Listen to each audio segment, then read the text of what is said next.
magsama-sama tayo, palayasin na natin ang nagpapahirap at salot sa bayan ito. Araneta Romualdez sa dito.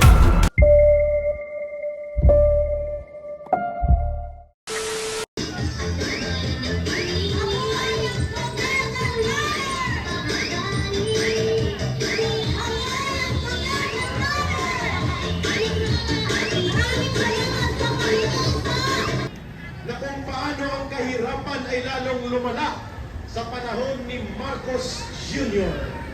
Tawagin natin si Nanay. Please, dyan ka na, Nanay. Ayan. Palakpakan natin at bigyan ng suporta. Yan ang mga nanay mula noon hanggang ngayon. Nanay na gwapa mula sa Quezon City, Pira. Hello! Mga summa ladies ng Barangay Commonwealth! Hello! Magandang hapon po sa inyong lahat. Ako po si Nela Salimbes ng Barangay Commonwealth. Isa pong nanay, isang lola. Pero bakit naandito ako sa EDSA?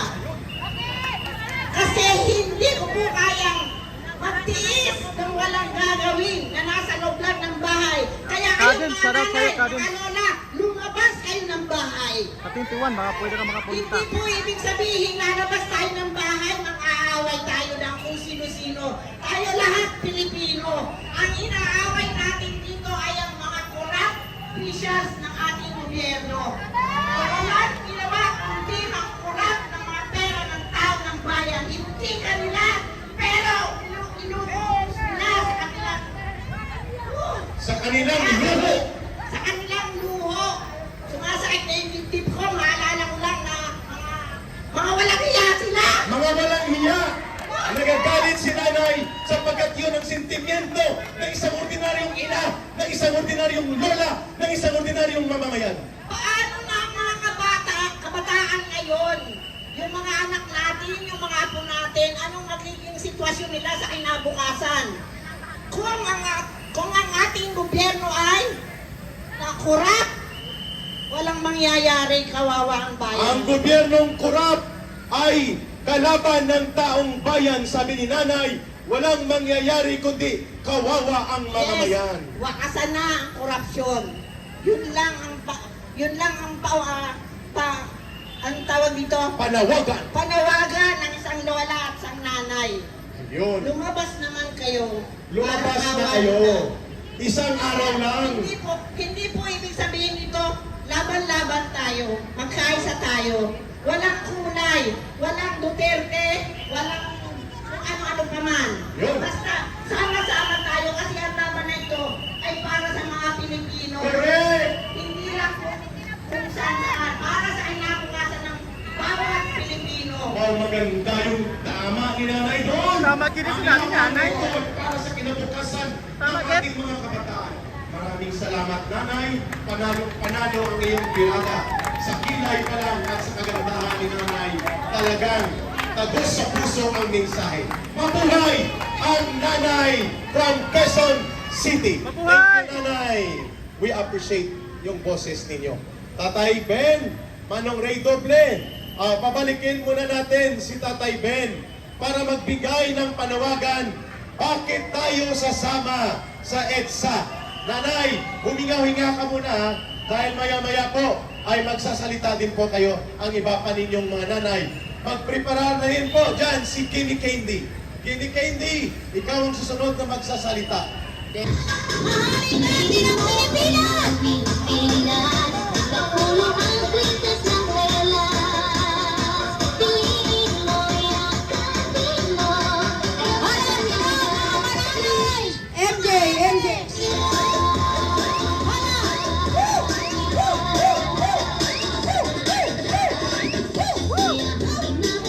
Depende.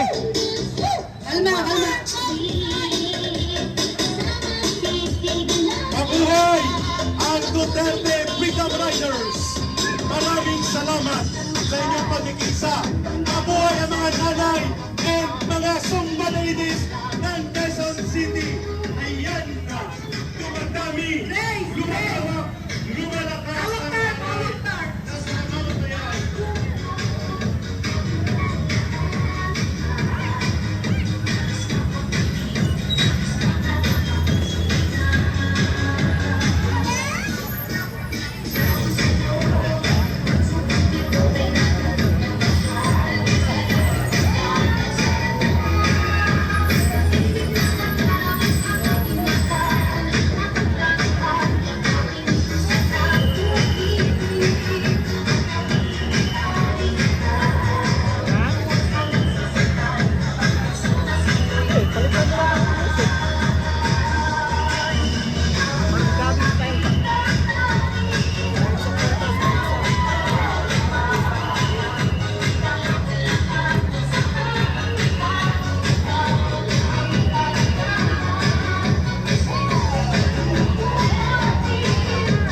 ipapainas sa Aguinaldo kang General Roques.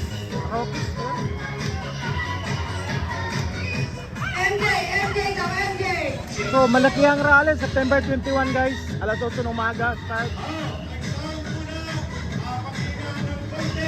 At kasama natin ang tatay sa Quezon City at ang mamamayang Pilipino.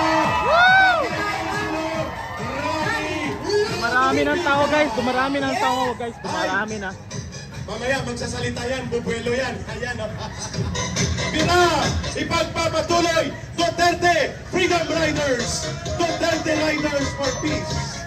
Ayan na. Yan. Lumalakas, lumalawak, lumalaban. Sa 21 ano, from Itza Shrine papuntang ano, Itza Monument. Oo. Yung sa Lunita, iba naman yun. Tinatawag yun, baha sa Lunita. Mga ano yun, mga kaliwa. Mga dilaw.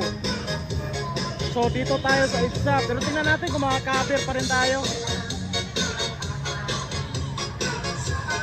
From Mindanao, Runang Kalayka. Yes, shoutout sa'yo bro.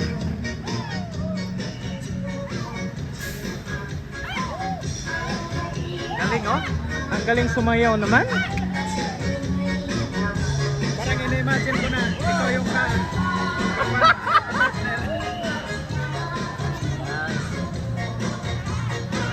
Oo, pero parang gusto namin kumuha ng cover dito sa Lunita at saka sa meron sa Liwasan din eh. Sa Liwasan I think maisog. So mag-round trip na lang kami, mag-round trip na lang. It's a shrine to, it's a shrine.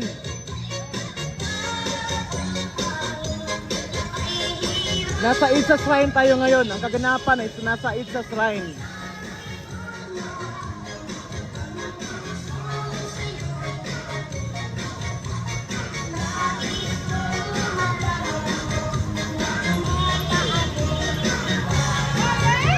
Yes, mga Sumba ladies. Maaga pa pero ang dami ng tao guys. Siguro mga nasa 200 plus na kami dito.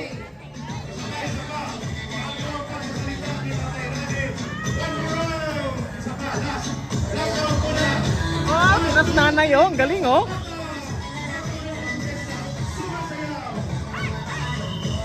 Yan oh.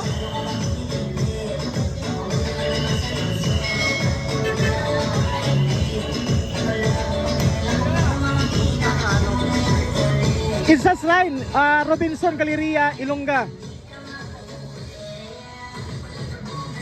Para hindi ka malito. Pag Itza Shrine, it means ano yan, Robinson Galeria. Oh, napasayaw nga ako yun eh.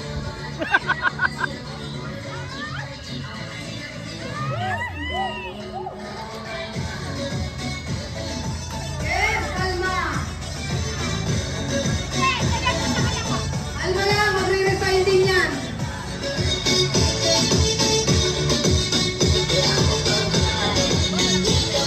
Yes, kalma lang, magre-resign din yan.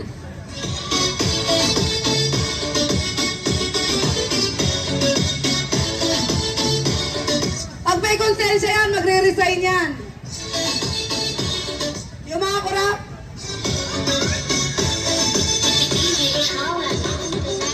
yung mga magnanakaw ng pondo ng flood control, magre-resign din yan.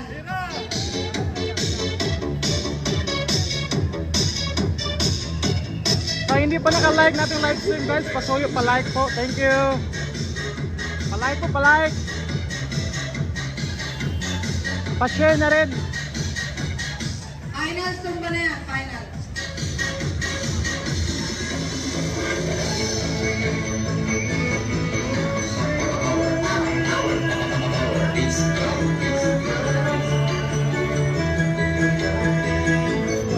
Hindi, pag Lunita, mga ano yon, mga kaliwa, mga Pinklawan.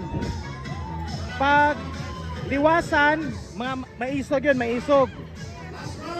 Pag Itza Shrine, People's Initiative siya, kumbaga walang politika. Halo-halo siya, halo. So walang politika dito sa Itza Shrine.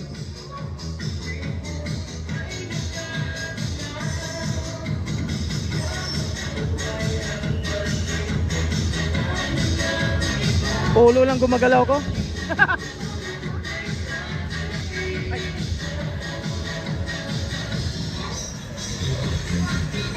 Hey, thank you so much. Thank you so much, Sumba ladies. Maraming salamat. It's a shrine po ito. It's a shrine po, Christopher. Sa inyong lakas ng loob at sa inyong magagandang performance. Yep. Yes, sir, Sandy. Live po tayo, live. Nandito tayo ngayon sa isa shrine. Natin ang mga magagaling, magaganda at talented. Ano lang yun? Intermission number lang yun po. Yung Zumba.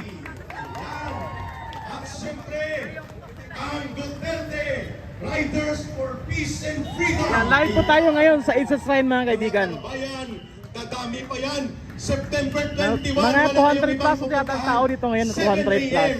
to 8 a.m. ang assembly time. EDSA, dito, we will occupy EDSA. Ayun, pakinggan natin ang magkaibang ano magandang din yun, ibang mensahe grupo din yun doon, ng isa Christopher. sa ating haligi kung bakit lumalakas ang panawagang Marcos resign, City Councilor sa Quezon City at nagiging tatay sa serbisyo publiko. Malakas ang loob, matatag ang paninindigan sa kabutihan ng mamamayan. Iba kasi nagrally na Kaya siya walang sisigaw ang na pinagkailangan. Marcos resign, wala. Marcos resign So hindi tayo sama coordinator doon. sa buong Nasamahan Metro natin yung Manila. sisigaw ng Marcos Tatay resign. Rani Councilor Rani Ludovica. Isang mapagpalang hapon po sa atin lahat. Napakadami pong naghihirap. 120 million ang Pilipino. Pero ang nakakalungkot po, iilan lang ang nagpapahirap sa bayan natin ito. Hindi ko na rin po siguro Marcos resign, Sara in. ano ang dahilan kung bakit naghihirap ang mamayang Pilipino. Pa-share pa natin yung live stream guys. Saka sa hindi pa naka-like, pa-like naman po. Thank you. Yung mayayaman, naging congressman pa, naging contractor pa. Uuwi ako mamaya. Uuwi ako mamaya Ilongga. Then babalik na naman ako bukas. Ang hirap na, pero kukunti lang ang tumatayo. Kumukunti lang. Oo, magsanipirsan rin yan. Magkaisa rin yan. Huwag po kayo Maraming magaganap sa September 21. Maraming grupo. Pinaglalaban po natin ngayon. Ito po ang kinabukasan ng bayan po natin. Alam ko, lahat po tayo damdam o nararamdaman po natin ang paghihirap po ng bayan at ng pamilya natin. Bakit ba tayo ginaganito ng mga walang hiyang politiko at lalong-lalo na ang presidente natin, Abi? Kasi po, karamihan sa atin, tayo rin po ang may kasalanan po nito. Sa kakapiranggot o barya-baryang ibinibigay sa atin, ipinagpapalit natin ang paghihirap at kinabukasan at ang yaman ng ating bansa. Isa-isahin ko po kung bakit tumitindig po ko ngayon dito, alang-alang sa bayan natin at alang-alang sa mga kababayan ko. Ngayon, nakatutok tayo sa flood control program o anomalya o korupsyon. Ngayon pa lang po, kukunti pa lang, hindi pa 1/4 ang naka-account po sa nakawan ng mga ilang walang hiyang pangaliado ng ating presidente at napakawalang hiyang Speaker of the House, Martin Romualdez. Alam niyo po, baka nakakalimutan niyo, ang Maharlika Fund. Ang Maharlika Fund po natin, 500 billion po ang kinuha sa iba't ibang sangay ng gobyerno. At ito po, ngayon, baka nakalimutan nyo, magto 2 years na. Nabalitaan nyo na ba kung ano ang nangyari sa 500 billion na yan? Wala! Ito pa po ang isa. Tayo po, hindi nyo po ba alam na dito sa administrasyon ng adik na Marcos na ito, nagbenta tayo ng 25 tuniladang ginto. Na ito po ay reserve natin pag nagkaroon ng krisis, meron pong magpapautang sa atin dahil binamandato po ng World Council of Gold na meron tayong reserve gold po rito. Ni-report pa ho nila, ipinalam ba sa bayan kung ano at saan napunta ang pinagbentahan ng 25 na tulinadang ginto? Wala! Sanay na sa pagnanakaw sa bansa natin ang administrasyong ito. Ang tanong ko po, Mamang Pulis, MMDA, security, at yung mga dumadaan na nakakotse rito sa atin. Bakit hindi tayo kumikibo? Hindi nyo ba damdam o nararamdaman ang kawalang-hiyaan ng gobyernong ito? O natatakot kayo? Bayan ko, kababayan ko, kaya tayo winawalang hiya ng ating administrasyong ito dahil wala kayong pakialam. Alam nyo ba, sa 120 milyong Pilipino, may utang na ho agad ang bawat isa sa atin dito kahit ito'y sanggol pa lang, bagong panganak, may utang na agad na 153,000 ang utang ng bawat isa sa atin. Iputang inang yan. Meron pa tayong makainabangan? Wala! Kaya kumakapal ang mukha ng pamilyang Marcos, Romualdez at Araneta kasi hindi kayo kumikibo, hinahayaan nyo, nilalapastangan tayo, ginagahasa ang ating kaban ng bayan. Kami po na nandito ngayon, sana magbigay o magbukas sa kaisipan po ninyo bilang isang Pilipino, bilang isang kapwa tao, tumindig po tayo sana. Yes! Tama. Mga pulis, mahal namin kayo. Alam ko, may sinumpaan din po kayo sa inyong tungkulin. Pero kasama sa sinumpaan ninyong tungkulin ay yung maging tapat po kayo sa taong bayan at sa bansang ito.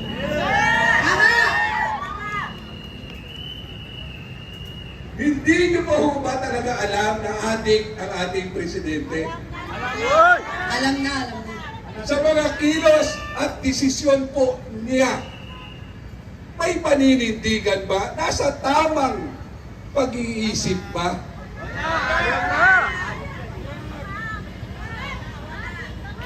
Ano na ho kaya ang kinabukasan ng bayan nating ito pagka nanatili ho kayong nagtutulog-tulugan?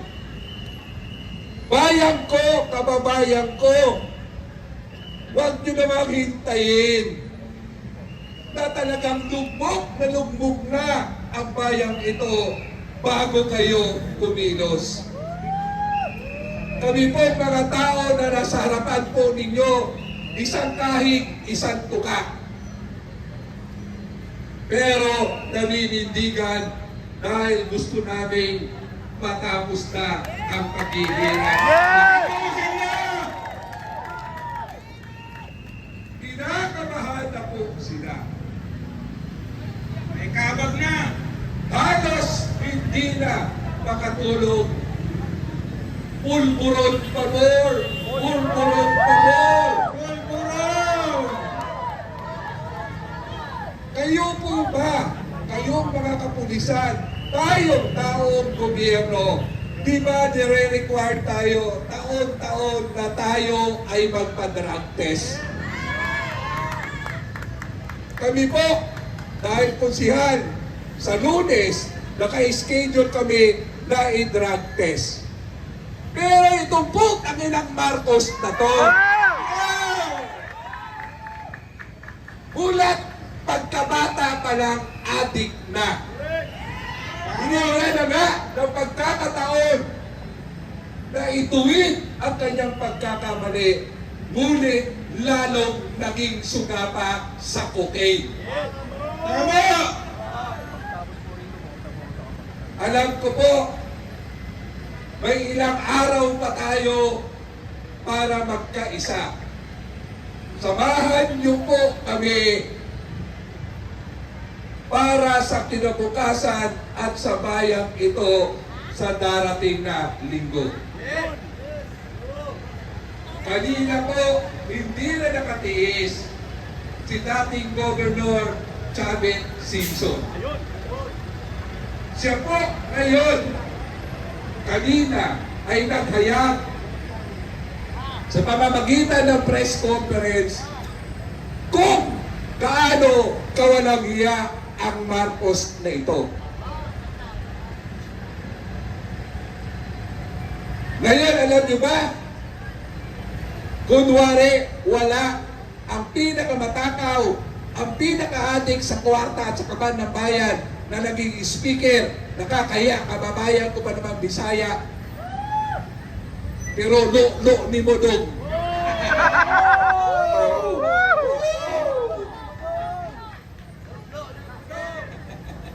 Ngayon, lalong-lalo na sa lugar namin dito sa Quezon City, namimigay ngayon sila ng ayuda. Binibigyan ang mga tao 5,000 dapat, 3,000 lang. Ultimo sa ayuda, butang inang yan, kinukurap pa. Ang kakapal na mukha niyong mga congressman kayo. Kapal Mox! Nagsalita na si Mayor Joy Belmonte kung paano tayo dinakawan, niloko ng mga congressman na to.